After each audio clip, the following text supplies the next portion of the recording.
오늘 본문 시편 127편 3절을 이렇게 시작합니다. 보라, 자식은 여호와의 주신 기업이요, 자식은 여호와의 주신 기업이요.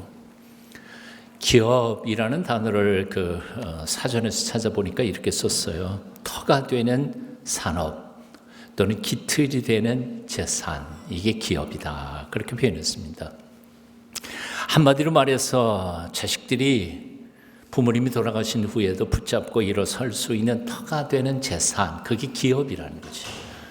하나님께서도 우리에게 기업을 물려주시고 부모님들도 우리에게 물려주시는 거 있습니다만, 그러니까 많든 적든 간에 부모가 물려준 유산이 있다면 자식들은 비빌 언덕이 되어서 일어설 수 있는 자기 한평생을 살아가게 되는 것, 이것을 성경에서는 기업이라고 표현했습니다. 그런데 오늘 본문 시편 127편 3절은 이 험한 세상에서 우리가 붙잡고 일어설 수 있도록 하나님이 우리에게 주신 기업은 바로 너희 아들, 딸이다, 자식이다, 그 가르쳐주고 있는 겁니다. 이해가 안 되죠. 기업은 부모가 자식에게 물려주는 게 기업인데, 하나님은 우리에게 시편에서 너희 자식들이 바로 너희 기업이다 라고 생각합니다. 10대 젊은 나이에 결혼을 했습니다. 제가 부산에서 목회할 때 만났던 권사님이신데요, 지난해 갔더니 아직도 살아계십니다. 결혼한 지 한 달 만에 6.25가 터졌습니다. 남편을 학도병으로 군대에 끌려갔습니다. 그리고 돌아오지 못했습니다. 전사한 거죠. 유복자 하나를 데리고 어린 나이, 젊은 나이도 아니고 어린 나이에 시부모 모시고, 그리고 시동생들이 시누이 시동생들이 7명이 되는 것을 남포동 시장 바닥에서 혼자서 그렇게 죽어나고 일하면서 키워냈던 거죠. 신방 가서 제가 권사님에게 이렇게 말했습니다. 그 사연을 딱 듣고는 이야, 힘들었겠다. 남편 없이 시부모님 모시고 살면서, 그것도 외아들 복자 외아들 하나와 시동생 7명을 길러내기 얼마나 힘이 드셨습니까? 그 무거운 짐을 어떻게 그렇게 감당하실 수 있었습니까? 그랬더니 그 권사님이 하신 말씀이 이러더라고요. 힘이야 들었죠. 하지만 자식놈은 짐이 아니고 힘이었습니다. 그놈이 없었더라면 내가 무슨 힘으로 이런 일들을 감당할 수 있었겠습니까? 그놈 하나, 유복자 그놈 하나 바라보고 지금까지 이렇게 용기 있게 살아왔습니다. 한번 따라해 보실래요? 자식은 짐이 아니라 힘이다. 그때 깨달았습니다. 자식은 짐이 아니라 힘이다. 그렇습니다. 자식은 짐이 아니라 힘입니다. 삶의 에너지입니다. 너무너무 지치고 힘들었다가도 그놈들만 보면 힘이 납니다. 없던 용기도 생깁니다. 삶의 에너지가 그 아이들로부터 나옵니다. 하나님은 자식들을 통해서 지난날 우리를 축복하셨고, 그리고 앞으로도 남은 삶, 그 자식들 때문에 우리가 용기를 얻고 남은 삶을 살게 될 것입니다. 이런 이유 때문에 우리는 하나님이 우리에게 허락하신 자식들을 소중하게 여겨야 합니다. 우리 대를 이어갈 다음 세대들을 귀하게 잘 키워내야 합니다. 오래전에 모 일간지, 유명한 일간지죠, 만화 컬럼이 이렇게 붙었습니다. 요즘 별로 만화가 없는 것 같은데요, 아주 유명한 만화가였던 광수생각이라는 만화, 아마 보신 분들도 있으리라고 생각합니다. 그 광수생각이라고 하는 그 만화, 아주 몇 컬럼이 안 되는데요, 299회째에 이런 그림이 그려져 있습니다. 직장을 잃은 아버지가 망연자실해서 창밖을 내다보면서 앞으로 어떻게 살아가나 걱정이 태산 같은 아버지가 여기 뒤에 이렇게 구름해가지고 이런 생각을 합니다. 이런 때 백지 숲이라도 한 장 있으면 좋겠다. 그런데 그때 옆구리를 꾹 찌르면서 어린 딸이 종이 한 장을 내밉니다. 아빠 받으세요. 이게 뭔데? 아빠가 묻자 딸이 대답했습니다. 아빠 돈 필요하잖아. 내가 만든 백지수표야. 갑자기 가슴이 뭉클하면서 무릎 꿇고 딸 내미는 높이에 무릎 꿇고는 이렇게 눈물을 글썽거리며 말했습니다. 고마워. 아빠가 아주 잘 쓸게. 근데 아빠에게 진짜 수표는 바로 너란다. 꼬마 딸이 위로합니다. 아빠 울지 마. 그리고 만화 하단에 언제나처럼 이런 조언을 써놓습니다. 오늘 아무리 힘들어도 아이들을 위해서라도 열심히 뛰십시오. 광수생각. 참 감동이 됩니다. 백지수표란 무엇입니까? 금액이 적혀 있지 않는 수표를 백지수표라고 말합니다. 그 백지에다가 그 숫자를 뭘로 새기든지 그 숫자의 금액을 지불할 것이라고 하는 은행의 보증이 담긴 수표가 백지수표입니다. 그러니까 백지수표는 내가 쓰는 액수만큼의 가치를 정해지는 겁니다. 100만 원 그러고 쓰면 100만 원짜리가 되지만 1억 그러면 1억짜리가 되는 거죠. 그게 백지수표입니다. 하지만 0 쓰면 휴지 조각이 지나지 않는 것이죠. 생각해보면 우리의 자식들은 모두 우리가 그렇게 하기에 나름이라는 겁니다. 우리가 쓰는 대로, 우리가 기대하는 대로 아이들은 장차 그렇게 될 것입니다. 별 볼 일 없는 녀석으로 생각한다면 아이들은 큰 인물이 되지 못할 겁니다.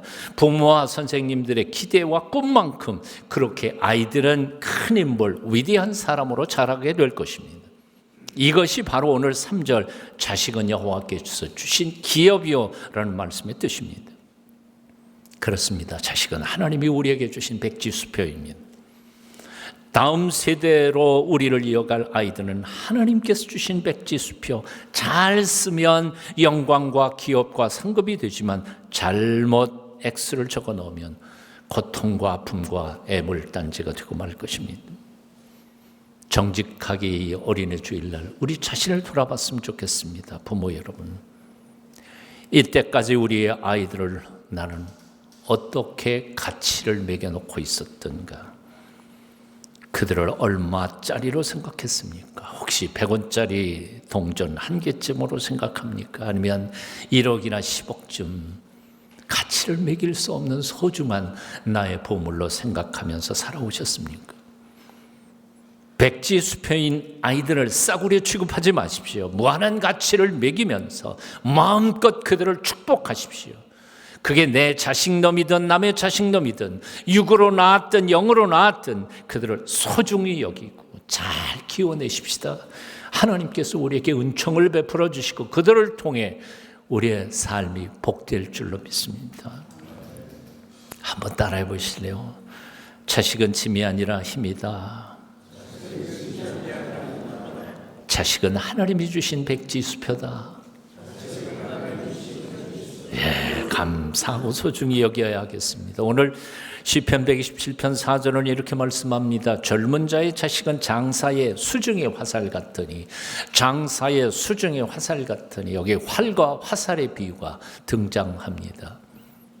오늘은 바로 이 비유를 통해 우리에게 주시는 주님의 메시지를 전하고자 합니다. 자, 첫 번째 가르침은 이겁니다. 희생입니다. 활이 왜 존재합니까? 화살이 목표를 향해 날아가도록 자기 몸을 가능한 한 휘어서 멀리 날아가게 하는 것이 바로 활의 존재의 이유입니다. 허리를 휜다는 것, 그것이 바로 희생을 이야기하는 것이지요. 자식을 위해 희생하는 것, 부모가 해야 할 마땅한 일입니다. 물론 자식 입장에서 그 은혜를 잊지 않도록 노력해야 합니다. 하지만 부모 입장에서는 자식 위해 희생하는 것은 결코 공치사할 일이 아닙니다. 당연한 일입니다. 당연히 부모가 해야 할 도리인 거죠. 자식이 부모에게 효도하는 것이 당연한 도리인 것처럼 부모가 자식을 위해 희생하는 것은 마땅한 도리입니다. 그러므로 자식을 위해 희생하는 것을 공치사하지 마십시오. 오히려 기쁘게 아무런 조건 달지 말고 그냥 사랑하고 희생하십시오. 보상은 그 자식들이 줄 게 아니라 하나님께서 우리에게 보상해 주실 줄로 믿습니다. 조건 없이 사랑하고 한계 따지지 말고 희생하면서 그들을 섬길 때 하나님께서 우리 앞날을 책임져 주실 줄 압니다. 장사의 수중에 화살 같다는 이 활과 화살의 비유에 담긴 두 번째 비유가 있습니다. 교훈이 있습니다. 둘째는 이 화살은 활이 휘는 만큼 날아간다는 거지. 많이 휘면 멀리 날아가고 적게 휘면 조금밖에 못 납니다.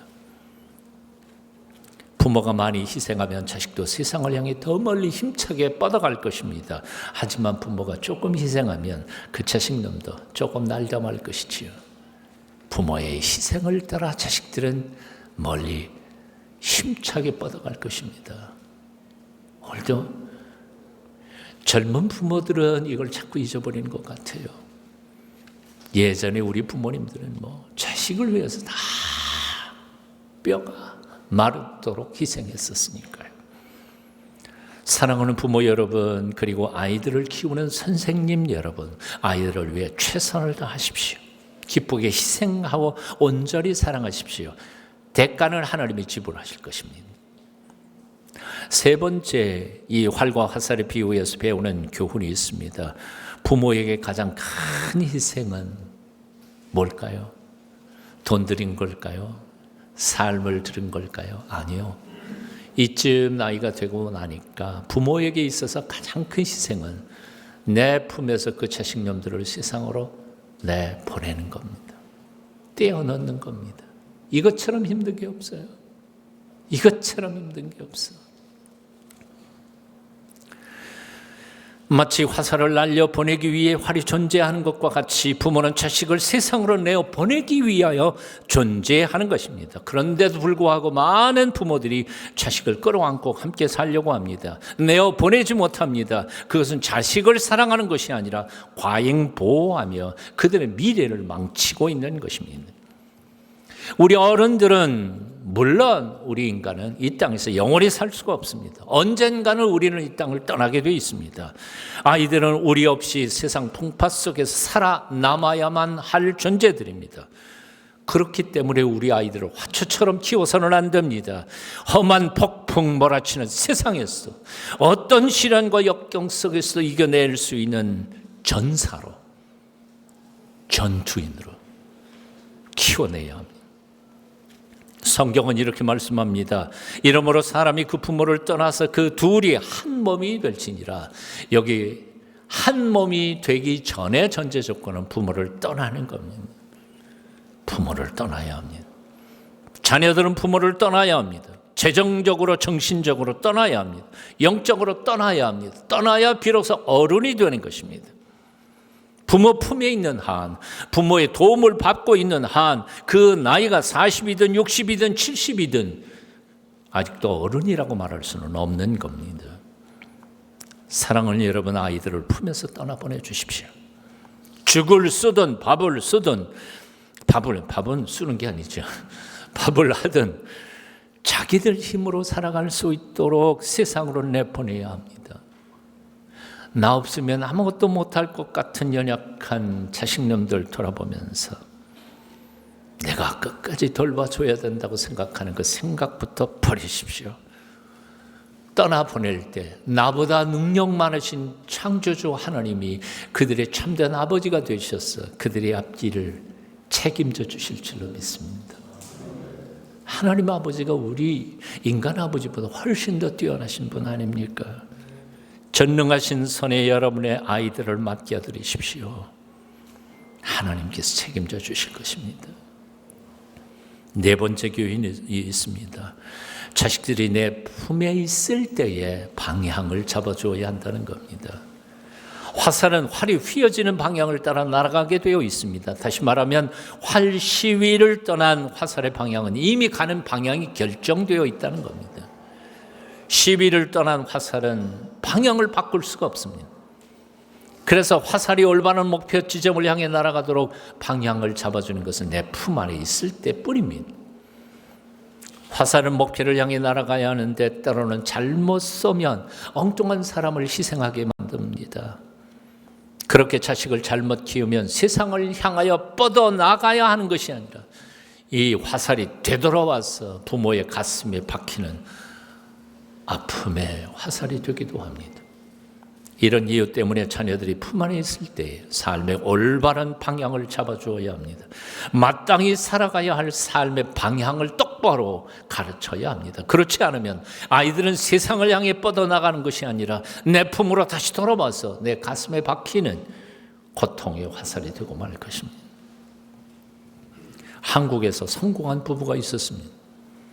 두 아들 교육을 위해서 미국 이민을 선택했습니다. 정말 열심히 살았습니다. 그래서 미국에서도 성공해서 LA의 유명한 부자 동네 비버리 힐스에서 거대한 저택을 마련해 놓고 두 아들을 최고로 인류로만 키워냈습니다. 아버지가 아들들에게 하는 말은 항상 이 말이에요. 2등은 꼴찌나 다름없어. 무조건 1등 해야 돼. 그런데 그 부부가 1990년 3월 살해되었습니다. 범인을 잡고 보니까 두 아들이었습니다. 부부가 들어놓은 생명보험이 2억 8천만 달러, 139억 원이었는데 그것을 노리고 부모님이 돌아가실 때까지 기다릴 수 없어서 부모를 살해한 것입니다. 부모들은 두 아들이 세계를 향하여 뻗어나가는 인재가 되도록 키우려고 이민까지 한 것인데 결과는 친부모를 죽이고 범죄인이 되어 감옥에 갇힌 것입니다. 우리가 어떻게 우리 자식들을 키워야 할까요? 어떻게 가르쳐야 할까요? 내 품에 있을 때 어떤 바른 방향을 잡아줄 수 있을까요? 간단합니다. 복잡하지 않습니다. 돈, 출세, 명예, 인기가 아니라 오직 신앙으로 키워내야 한다는 거죠. 하나님을 경외하며 이웃을 사랑하는 사람들로 키워야 합니다. 이 가르침이 바로 신명기 6장 4절 이하에 나오는 요즘 유대인들의 쉐마 교육입니다. 쉐마 교육. 이스라엘아 들으라, 우리 하나님의 여호와는 오직 유일한 여호와이시니 너는 마음을 다하고 뜻을 다하고 힘을 다하여 네 하나님의 여호와를 사랑하라. 쉐마, 하나님을 사랑하라. 다음번 미국의 대통령이 누가 될지 점치는 사람들 중에 아마 거의 트럼프가 될 가능성이 많다고들 얘기하는데 그 배후에는 유대인들이 있죠. 정치적 파워, 돈. 유대인들에게 잘못 보이면 미국 대통령도 될 수가 없는 거죠. 이게 참 심각한 겁니다. 유대인들을 그렇게 키워낸 배후가 뭐냐? 바로 이 쉐마 교육입니다. 쉐마. 너는 여호와 하나님 사랑해. 이것 이외에는 다른 방법이 없었던 겁니다. 유대인들은 이 단순하지만 엄청난 교육을 통하여 자녀들을 종교적으로만 뛰어난 사람들이 아니라 오늘도 전 세계 정치, 경제, 문화, 교육, 과학의 중심에 있는 사람들로 키워내고 있습니다. 엘리 제사장은 아들 교육 잘못시켜서 가정이 깨지고 가문은 물론 나라까지 망하게 만들고 말았습니다. 하지만 눈물의 기도로 하나님 앞에 나아갔던 한나는 아들 하나 잘 키워서 이스라엘 건국의 기초를 닦게 했습니다. 사랑하는 여러분, 돈 많이 벌어 그런 얘기하지 마십시오. 1등만 해? 아니요. 이 세상 그 어떤 것보다 먼저 신앙을 가르치십시오. 돈이나 출세나 인기가 삶의 목적이 아니라 오직 믿음으로 살도록 가르쳐 주십시오. 창조주 하나님을 두려워할 줄 알고 하나님께서 허락하신 한 번밖에 못 사는 삶을 아무렇게나 낭비하지 않도록 하나님 사람들을 사랑하고 섬기며 함께 더불어 살아가는 법을 가르쳐 주십시오. 제가 며칠 전에 큰딸내미한테 문자 하나를 받았습니다. 영국의 유명한 신학자 이름을 적어서 보냈더라고요. 그래서 아빠 이 사람 알아? 그래서 물론 알지, 아빠가. 모를 리가 있냐. 안다. 근데 왜? 그랬더니 그 사람 책 좀 읽어볼까 해서. 그래? 아빠로서 가장 기쁜 게 뭔지 아세요?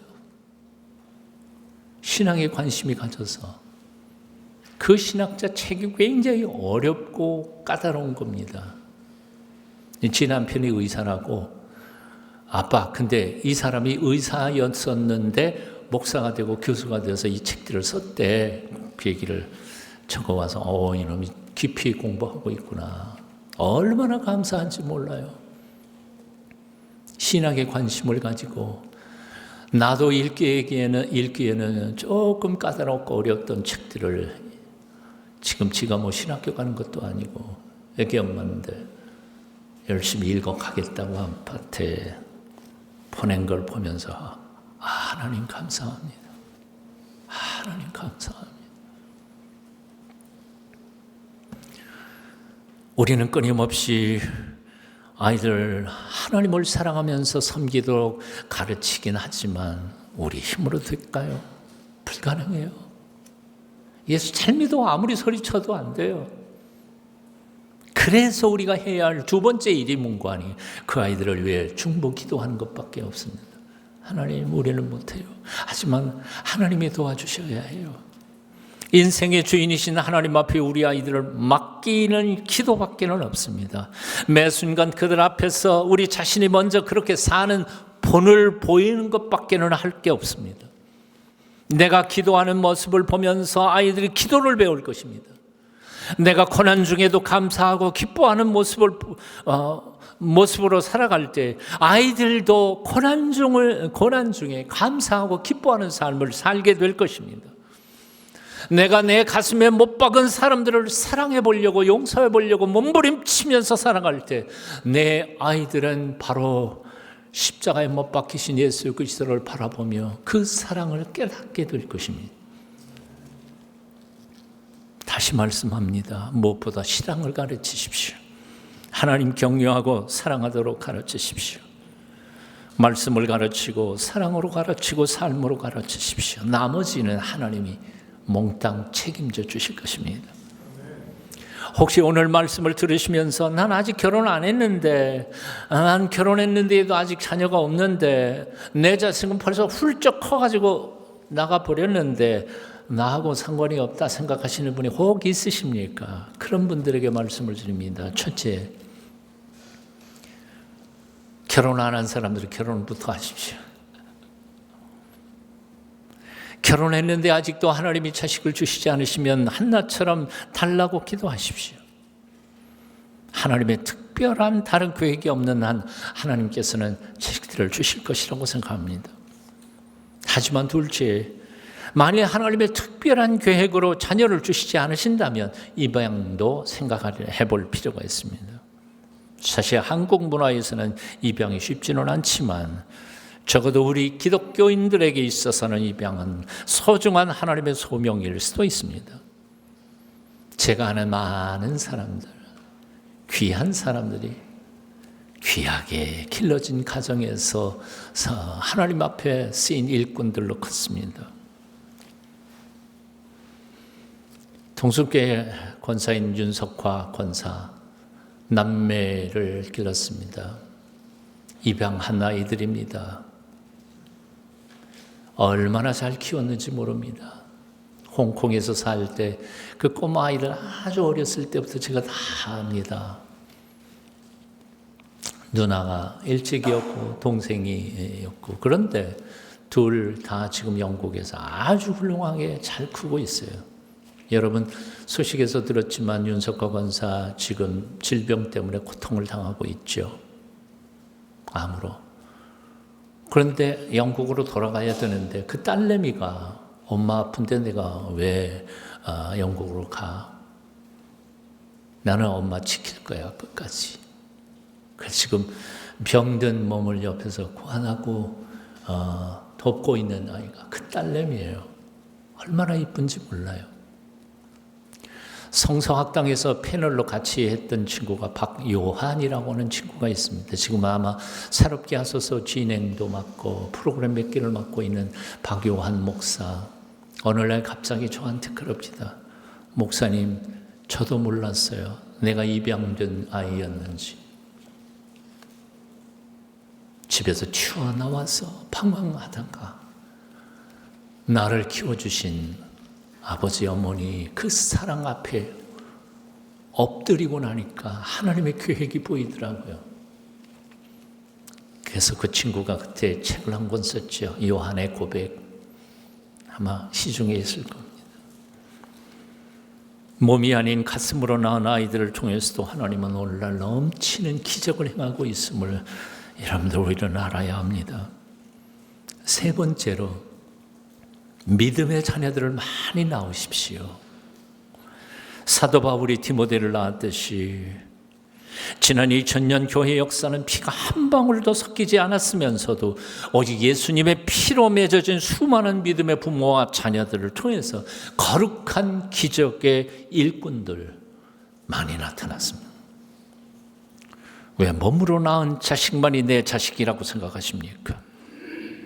저도 우리 육신의 부모보다는 오히려 제 영적인 부모들에게 더 선한 영향력과 많은 도움을 받아왔습니다. CBS All for One에서 만난 김관성 목사님, 간증 여러분들 들으셨을 줄 압니다. 자기 인생을 거침없이 그는 누더기 인생이라고 말합니다. 와, 저렇게 말해도 되나? 방송에서 그것도. 아버지의 도박, 술, 폭력으로 망가진 가정에서 불량배로 자랐습니다. 중학생 때 어느 가게에서 도둑질하다가 잡혔습니다. 알코올 중독자 아버지, 그냥 패기만 하는 아버지는 보호자가 될 수 없어서 파출소에서 그를 빼낸 것은 그의 형님이었습니다. 형님도 그 동네 뒷골목에 깡패 두목이었습니다. 그날 저녁 파출소에서 데리고 나와서 집에서 죽도록 맞습니다. 그런데 놀라운 일이 일어납니다. 그 깡패, 형의 친구 깡패가 이렇게 말하더라는 거예요. 야, 네 동생 저렇게 두면 쟤도 우리하고 똑같이 된다.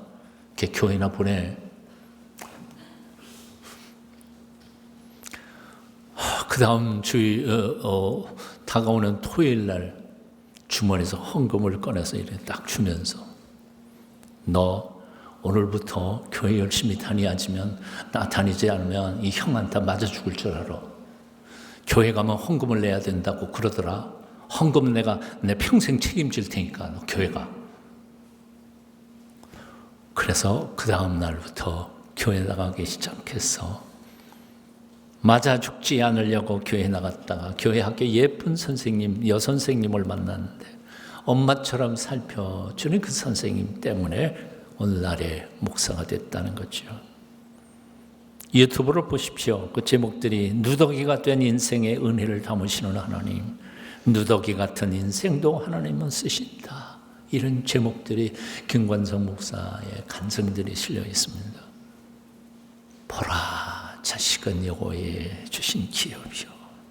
오늘 주신 이 말씀은 우리 모두에게 주시는 명령인 줄로 믿습니다. 자식을 지금 키워서 내보냈던 자식이 하나도 없이 믿음의 자녀를 키워가는 하나님의 사람들이든 간에 순종하며 하나님의 뜻을 이루어갈 때 여러분들 통하여 하나님이 큰 영광 받으실 줄로 믿습니다. 기도하겠습니다. 복된 아이들을 우리에게 기업으로 주시는 하나님을 찬양합니다. 육으로 낳았든 영으로 낳았든 그 모든 자녀들을 통해 복 주시기를 기뻐하시는 하나님, 우리에게 허락하신 모든 아이들을 조건 없이 사랑과 믿음으로 잘 키우도록 우리를 도와주시옵소서. 오늘도 주의 말씀 앞에서 우리의 삶을 온전히 바쳐드리며 주님 뜻대로 살아가기를 결단하는 복된 아침 되게 하옵소서. 이제는 우리 주 예수 그리스도의 그 크신 은혜와 아버지 하나님의 만극하신 사랑과 성령님의 감화 감동 교제케 하여 주심이 오늘도 주 앞에 아름답게 예배하고 주신 약속의 말씀 따라 열심히 살겠습니다 결단하며 세상으로 나아가는 사랑하는 주님의 백성들 한 분 한 분 머리 위에 지금부터 영원까지 함께 계시기를 간절히 축원하옵나이다. 아멘.